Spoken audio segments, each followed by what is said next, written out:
I'm Jen Taylor Skinner, and this is the Electorette. My guest today is economist and policy expert Lindsay Owens, Executive Director of Groundwork Collaborative. We're breaking down the economic chaos unfolding around us, from Trump's whiplash-inducing tariff announcements to the reemergence of tax cuts for the ultra-wealthy. What's really driving this economic strategy? Is it incompetence, or is it something more calculated? Lindsay helps us connect the dots between the tariffs, market manipulation, consumer price hikes, and recession risks. We also dig into the long shadow of the 2017 Tax Cuts and Jobs Act and how that set the stage for corporate price gouging and shrinkflation during the pandemic. And if you've been wondering why groceries are more expensive, why CEOs are getting richer, or how economic stability is being weaponized, this conversation has those answers. So please enjoy my conversation with Lindsay Owens. Lindsay Owens, thank you so much for joining me. Thanks for having me. Can you help me unpack what's happened over the past week or the past couple of weeks in relation to tariffs? Because, first of all, I have whiplash. And second of all, there are a few narratives that are floating around trying to piece together some logic to this strategy, if there's even a strategy to be understood there.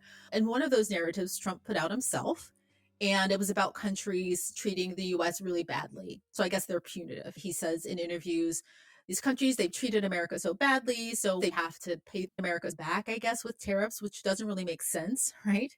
There's another narrative out there, which is more recent, about insider trading, that the tariffs were put in place to cause some market manipulation. So which one of those is the real narrative? What's actually true about the tariffs?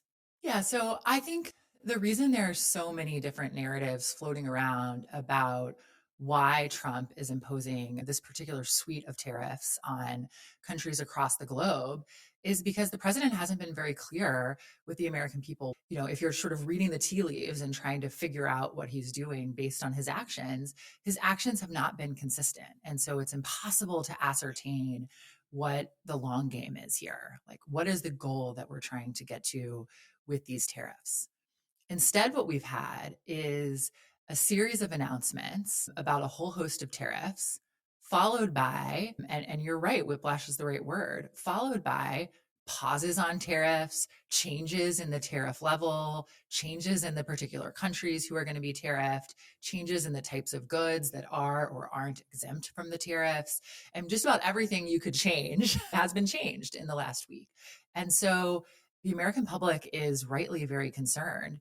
And the stock market has been bouncing around like crazy. We had this big rebound when the president did his 90-day pause on the reciprocal tariffs, but it turned out to be a sugar high because today we've seen the markets plunge yet again as folks, woke up this morning, the fog cleared, and they realized that despite the pause on the reciprocal tariffs, the president had actually supercharged the tariffs on China, where a huge amount of the goods Americans buy come from. So the impact on prices for Americans, for the average family, actually went up despite the fact that he announced the pause. So it's just been an unbelievably confusing and uncertain time. And we're already really bearing the brunt of it. If you have a 401k, you're down. It is going to be tough for you to recoup lost savings here in the short term. If you're on the eve of retirement in particular, and you don't have a lot of time left to recoup the savings. I think, we're already seeing businesses start to pull back, and we've seen a little bit of early indication that we're going to have some slowdown in hiring.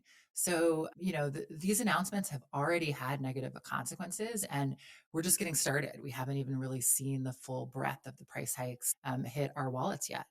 One of the narratives that has always floated around, even during his first term, is that he just doesn't know what he's doing. Yeah. He's incompetent. And that may be true to some extent. But what bothers me about that narrative is that it absolves him, right? It absolves him from responsibility. And people say that perhaps his brain isn't quite functioning, or that he isn't thinking straight. But one of the things that I think is really consistent about Trump is the part of his brain that does things or takes action to make rich people richer. And I think we can see that with the tariffs. I think the only people who may have benefited from the market back and forth with the tariffs are people who are already really, really wealthy. Is that fair? Yeah. I mean, I think your point about, whether or not he knows what he's doing, we got a really interesting anecdote about that, which is the Wall Street Journal is reporting that part of the reason that the president pulled back on the reciprocal tariffs is that while he understood that his tariff policy may result in a recession, and it sounds like was quite comfortable with that possibility, he hadn't thought about the chance that they could cause a depression. And that was a bridge too far for him. And I've got to say, I very little surprises me about President Trump these days, but that anecdote, my chin, fell to the floor, because it's basically like saying he was willing to put the economy in the ICU, but he wasn't willing to like completely kill it. And the idea that the president of the United States is willing to destroy the economy to usher in that much economic deterioration is just stunning. I mean, recessions are not, state of nature. They have huge and lasting, devastating consequences, particularly for working class and middle class Americans. Wealthy people weather them more easily. But the impacts of recessions can be permanent.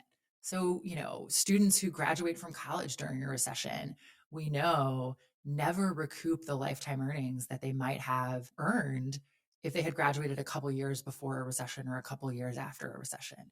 So the impacts of, just saying, oh, a recession would be fine. I mean, it's just so troubling. And you're right. The focus of this administration on catering to the wealthy is immense. The tariffs are going to be particularly hard for lower income and working class Americans to abide, because they spend more of their money buying stuff. More of their paycheck goes to essentials, and those essentials are going to be more expensive now because we've basically added a tax to them. Wealthier individuals are not as impacted by this because, they don't spend all of their income buying things. They save part of their income. But also simultaneously, while he is pursuing tariffs in the executive branch, Congress, at his request, is working overtime to pass a fresh round of tax cuts that will almost exclusively benefit the wealthy. So the regressivity and the inequality enhancing components of this agenda are stunning, because it's higher prices for you and me and lower taxes for folks at the top. And that's even before you factor in your very good point, which is it does seem like there was some market manipulation going on yesterday, where the president, before he announced his pause on reciprocal tariffs, told people to buy. And people who did would have gotten some benefit after his tariff announcement. And that's the perfect analogy. He's willing to put you in the ICU, but not willing to go all the way. And I think another thing to support the argument that he does actually know what he's doing, at least some of the time, is that last year, experts were saying that tariffs will put us into a recession. And that was very scary. And if I, as a person who's not an expert on the economy, can understand that, and if the everyday person can understand that, he can certainly understand that. So he understood what the analysts were saying during the campaign before he won the election. So I'm sure he understands it now. But just to be clear, we are not technically in a recession right now. Correct. We're not in a recession. Although most Americans think we are either in one or headed into one. We are not technically in a recession right now. Technically, we're not in a recession. And some analysts have said that even though he pulled back on the retaliatory tariffs, or the reciprocal tariffs rather, that we still may be looking forward to a recession sometime later this year. Is that true? The estimates have been bouncing around a little bit, as you might expect, because the policy has been bouncing around quite a bit. But, last week before the tariffs, many analysts thought we were maybe at about a 40% chance of recession.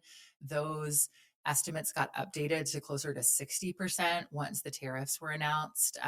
It'll probably take another day or so to see how folks are now calibrating recession odds, given the switch in policy, the removal of the reciprocal tariffs, but the increase in the tariffs on China. But I would guess, given how supercharged the China tariffs are, and given how bullish China is on fighting fire with fire, if anything, recession odds are probably up relative to last week. So we're really headed into dangerous territory. And, I will say this idea that the presidents could somehow calibrate things precisely enough to get us into a recession but not a depression is really almost impossible to bet on. I mean, even a very skilled manager of the economy, which Trump is not, a very sort of sober manager of the economy, which Trump is not, would have a really hard time ensuring that a recession didn't spiral into a depression.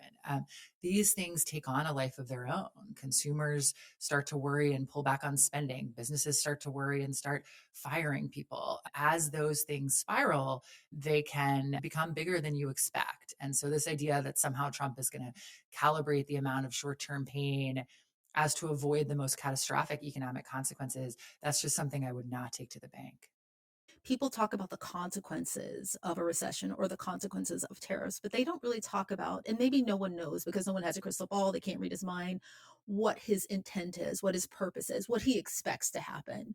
Can you speculate on that? I have no idea. Well, one thing he has said he is hoping for is an increase in American manufacturing so that America is more competitive with countries like China in the manufacturing sector.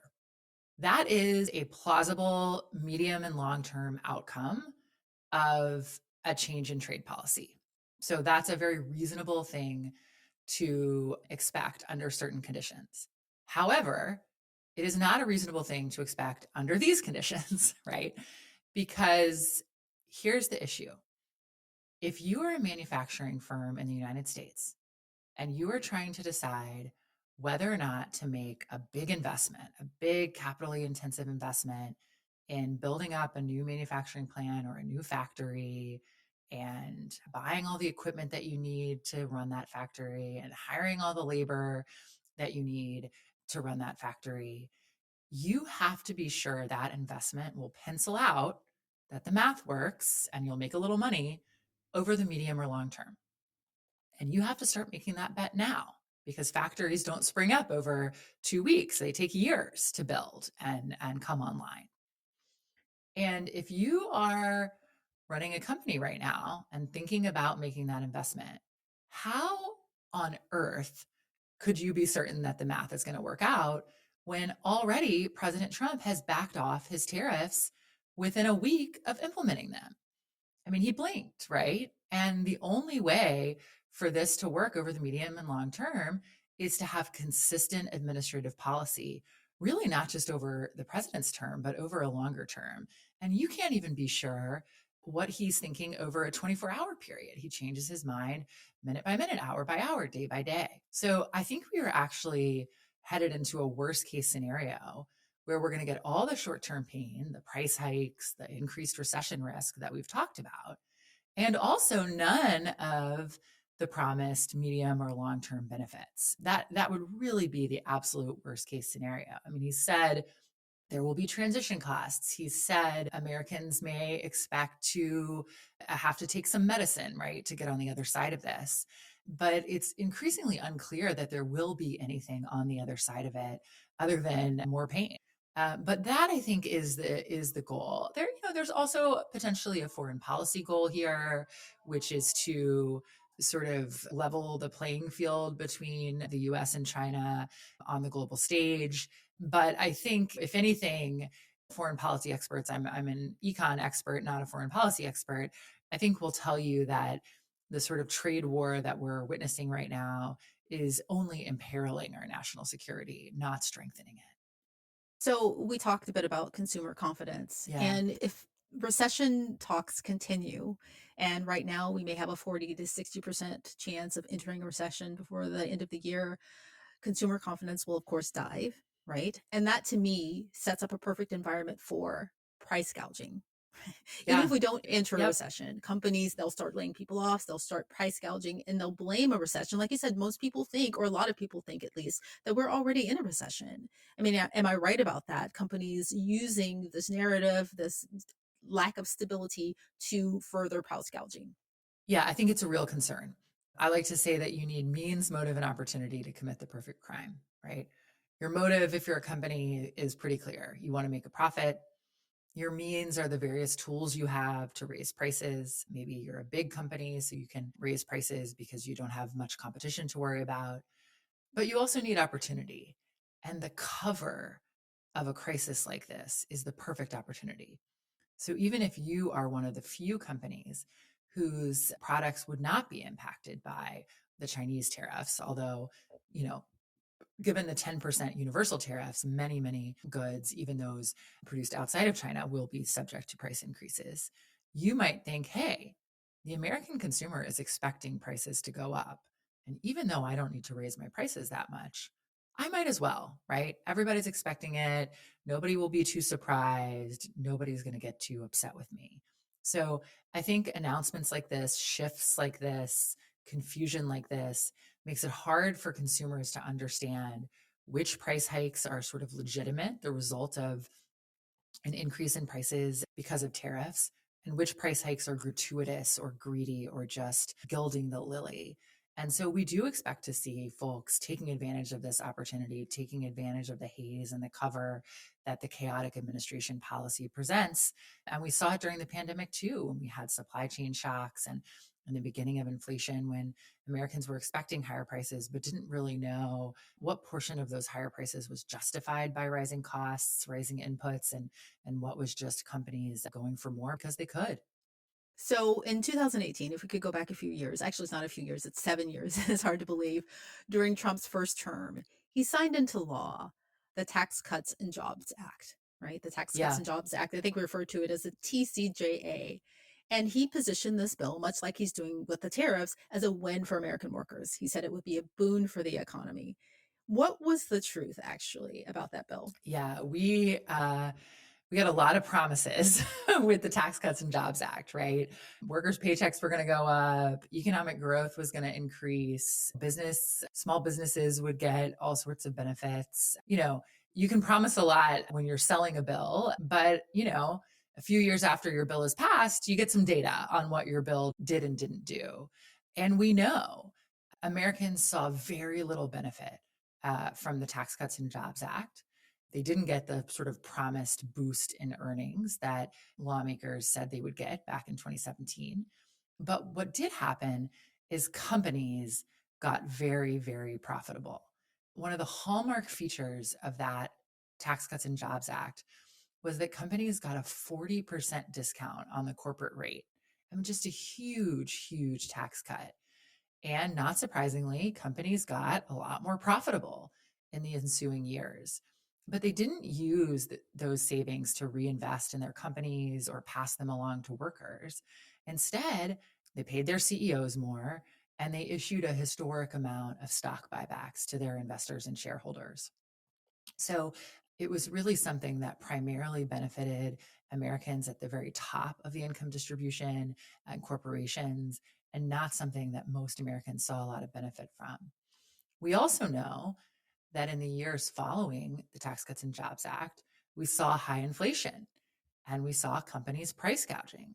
So these very same companies who got that big discount in the corporate tax rate gouged consumers and made even more money.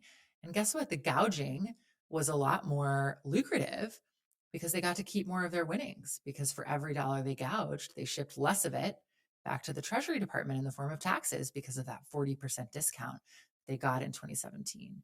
So the Tax Cuts and Jobs Act was unbelievably inequality enhancing.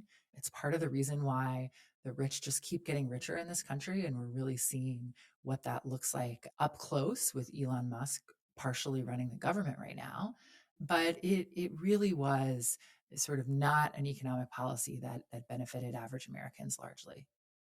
So essentially, this was just trickle down economics, but a rebranding of that, which has never worked. I mean, it's clear that that has never worked. Yeah, I mean, we certainly could have had this conversation in 2017, and I think you and I could have agreed on what was going to happen, right? What they were promising, and which of those promises would come true, right? But of course, when we're talking about stuff in the hypothetical, it's people can put out their estimates and sort of bicker back and forth about which estimates have it right. Now we don't really need to do that because the data's in and we know exactly what happened. We know Americans benefited a small amount, wealthy Americans benefited a large amount, and corporations benefited a huge amount. Right. Well, I think if the American people knew that there was a bill that was going to give corporations and the wealthiest people what a 40% Yeah. tax benefit, they probably would have been against that, I would imagine. Well, they were. And They were. I mean, not a single Democrat voted for the Tax Cuts and Jobs Act. It was a strictly party line vote. And on the eve of the Tax Cuts and Jobs Act vote, President Trump's approval rating hit his lowest point of the term so far because Americans were very unhappy with a bill that primarily benefited the wealthy in that moment. right. But there are a lot of things going on. I think when this bill or the vote for the bill happened, I think this was the same time that the Mueller probe was happening in late 2017. I think the Mueller report came out around the same time. So there's a lot of stuff going on in the news, kind of like what's happening right now. So if you miss this, it doesn't surprise me. Yeah, it's interesting. It also came on the heels of a very big and dramatic fight to save the Affordable Care Act, right? Which had really been center stage in the news. We do know that many Democrats the following year in the midterms ran quite successfully against the Tax Cuts and Jobs Act. And we know that Americans really soured on it further in the ensuing year. So we were able to, I think, shift public opinion on the trajectory of taxes over that period. But I agree, certainly more information about how unequal the tax bill was and continues to be would be very helpful. And you mentioned the pandemic earlier. So in 2020, when the pandemic, I think it started technically, I'm in Washington State. So for us, it started in January, but for most of the country, I think it became a thing in March. But in early 2020, that's when the pandemic really took hold. And there were supply chain interruptions and labor shortages, which of course are the perfect ingredients for inflation. But corporations, on top of the Tax Cuts and Jobs Act, they took advantage of that moment to further increase price gouging. Can we quantify how much of a driver of inflation that was versus the pandemic conditions? Yeah, that's tough to do. It depends a little on sort of what period of time you're looking at. But we tried to do it quite a bit during that period of time. And, depending on the period of time we were looking at, well, we determined that anywhere between 30% and even north of 50% of price increases were potentially the result of just straight profiteering, not the result of increasing labor costs, not the result of increasing non-labor input costs, the cost of the materials that you need to make the thing, the cost of energy you need to transport the thing, the cost of the marketing you need to sell the thing, but rather just the profit piece of it. And so, like I said, depending on the time period, sort of anywhere between 30 and north of 50%. That's a lot. Yeah, it's not a small amount. Yeah. Yeah, yeah. So, but inflation was happening worldwide because of the pandemic, right? Because those conditions were real. Was inflation in America worse than other countries, or was the price gouging happening all over the world? We got some relief from inflation a little bit quicker than some of our, counterparts abroad. Europe really experienced more oil price shocks than we did as a result of the war in Ukraine. It also took longer for their economies to recover because in the United States we had invested in big recovery projects like the Inflation Reduction Act, like the bipartisan infrastructure bill, like the American Rescue Plan. Our labor market recovered more quickly than peer countries. We had higher GDP growth than peer countries, and inflation did ultimately, start to stabilize. However, companies continue to take advantage of the moment. But I don't have any data on sort of on price gouging cross nationally and sort of which countries it was worse in. Yeah. And we did have one of the best post-pandemic recoveries, inflation recoveries in the world due to the, like you said, the Inflation Reduction Act. So, how was the Biden administration able to bring down inflation with the Tax Cuts and Jobs Act still being in effect? How did those two work together? So, I mean, some of the biggest drivers of the disinflation, that we saw in the US were supply chain kinks getting worked out and production coming back online. And as supply expanded, we were able to get some relief on prices, without having to really demolish the labor market, which, at the time, many people said that there would be no way to get out of this period of high inflation without generating recession, without torching the labor market, putting millions of Americans out of work. I mean, at one point, some economists were predicting that we might need upwards of 5 or 10% unemployment to get out of this period of high inflation. And so I think one of the things that we showed in this post-pandemic period is that even by investing in increased production and bringing supply back online, we didn't need the devastating labor market impacts that people usually associate with bringing down inflation that we've seen historically alongside falling inflation. In your report, you called out some specific companies. Who were the worst offenders in relation to price gouging? Oh my gosh, it's really, really, really hard to choose a worst offender because there are just so many companies who were really going for broke during this period of high inflation. But I'll give you a couple from the report. So, PepsiCo, who makes more than just Pepsi and Gatorade and things like that. They also make Captain Crunch and Quaker Oats and Lay's. It's a large conglomerate. Saw their effective tax rate go down by 11% after the Tax Cuts and Jobs Act was enacted, and saw their profits increase by 58%. They also increased their dividends. They also increased their shareholder payouts by more than 5 times as much as they spent on worker bonuses in the years after the Tax Cuts and Jobs Act.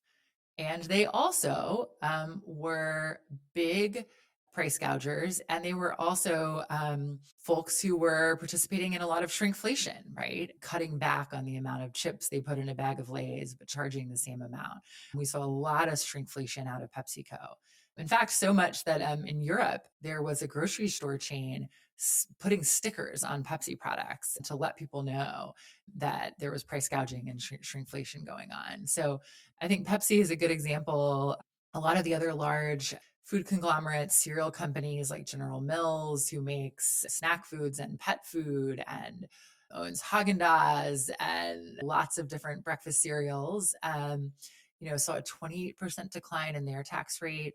Their profits increased 75%. And they were, again, perpetrators of quite a bit of shrinkflation and quite a bit of price gouging as well. So the stickers that the European markets put on the Pepsi products and the bags of chips, presumably, or something like that. What did the sticker say?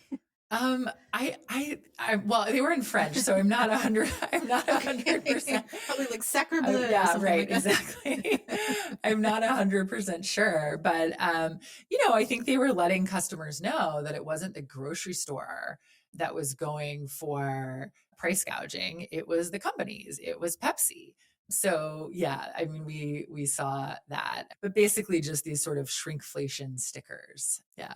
So the budget passed through the House. What is in that? What should we worry about? I'm sure there's a lot, but can you unpack that for us? Yeah. So, right now, while Americans are still reeling from the announcement that tariffs are going to raise prices on all of the items that they need to buy, Congress was not working to stave off those price hikes and instead was laser focused on passing the president's budget resolution. This is his budget blueprint for extending the tax cuts for the wealthiest Americans, many of those tax cuts that were passed in 2017 that are slated to expire later this year, and also simultaneously paying for those tax cuts with $1.5 trillion in cuts. And this is going to include devastating cuts to Medicaid and healthcare for Americans, cuts to food assistance, and cuts to other services. Obviously, this would not be good news at any time, but it is especially troubling news as recession risk continues to increase. Because what are Americans going to need to rely on in a recession if they lose their job, if they experience declines in their household income? They're going to need to use safety net services like food assistance, like Medicaid.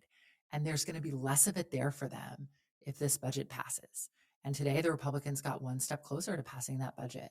So it's really just an extraordinary turn of events when you think about just how regressive this administration's policy is. Because it's not just the tariffs hitting the low income workers and Americans hardest. it's also the tax cuts benefiting the wealthiest the most. So just really two ends, two opposite extreme poles here in their priorities on the economy.